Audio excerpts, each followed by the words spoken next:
ఒక్కసారి కొమ్మూరి గోల్డ్ కి కాల్ చేయండి. తాకట్లో ఉన్న మీ బంగారాన్ని విడిపించి మార్కెట్ ప్రైస్ కి వాళ్ళు కొనుక్కుని మిగతా డబ్బులు మీకు ఇచ్చేస్తారు. వెల్కమ్ టు మనం టీవీ. కట్నం అడిగేవాడికి ఆడిద. నేను మీ మనోజ్. రాజమండ్రిలో ఘోర ప్రమాదం జరిగింది. ఒక గేదెను తప్పించబోయి 3 బస్సులు వెనకతలే గుద్దుకున్నాయి.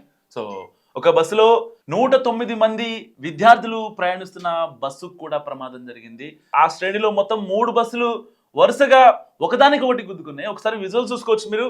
రాజమండ్రి దీవాన్ చెరువు వద్ద రోడ్డు ప్రమాదం జరిగింది. రోడ్డుపైట వచ్చిన గేదెను తప్పించబోయి వెనక వచ్చి 3 బస్సులు ఢీకొన్నాయి. బస్సులో తెలంగాణ పిఎంసి మోడల్ స్కూల్కు చెందిన 109 మంది విద్యార్థులు ప్రయాణిస్తున్నారు. బస్ డ్రైవర్లకు గాయాలు కావడంతో రాజమండ్రి ప్రభుత్వాసుపత్రికి తరలించారు. ప్రమాదం నుంచి విద్యార్థులంతా సురక్షితంగా బయటపడ్డారు. అయితే కొందరికి మాత్రం స్వల్ప గాయాలయ్యాయి. ఘటనా స్థలానికి చేరుకున్న పోలీసులు అక్కడికి వెళ్ళి సహాయక చర్యలు ముమ్మరం చేశారు. సో ఈ నెల 17వ తేదీన అరకు వెళ్ళి స్వగ్రామం నల్గొండ జిల్లా దిండికి తిరిగి వస్తుండగా ఈ ప్రమాదం జరిగింది. సో సరిగ్గా విహారయాత్రకు వెళ్ళి వస్తున్న బస్సు ఒక్కసారిగా ప్రమాదానికి గురవడంతో ఆ బస్సులోని విద్యార్థులు వాళ్ళ తల్లిదండ్రులు ఒక్కసారిగా భయభ్రాంతులకు గురయ్యారు. మా పిల్లలకి ఏమైందో అని చెప్పి చాలా అసహనం వ్యక్తం చేసిన పరిస్థితి. సో ముందు వెళ్తున్న ఒక ప్రైవేట్ ట్రావెల్స్ బస్సు గేదె అడ్డు రావడంతో సడన్ బ్రేక్ వేశాడు.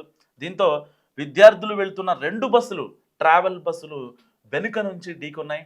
ఈ ఘటనలో 26 మంది విద్యార్థులకు గాయాలయ్యాయి. అండ్ స్టాఫ్తో పాటు స్టూడెంట్స్ కూడా గాయాలయ్యాయి. వారందరినీ దగ్గరలోని హాస్పిటల్కు తరలించారు పోలీసులు. సో నల్గొండ జిల్లా గుండంపల్లి మోడల్ ప్రభుత్వ పాఠశాల కళాశాలకు చెందిన 9వ 10వ తరగతి ఇంటర్ విద్యార్థులు, టీచర్లు, సిబ్బంది 2 బస్సుల్లో ఏపీకి విహారయాత్రకు వెళ్లారు.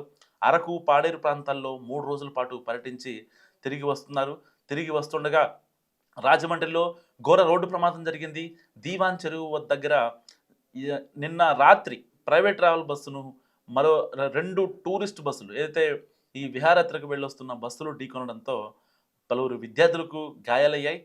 సో ఈ back to back bus incident గురించి మీరేమనుకుంటున్నారు? మస్ట్ కామెంట్ చేయండి.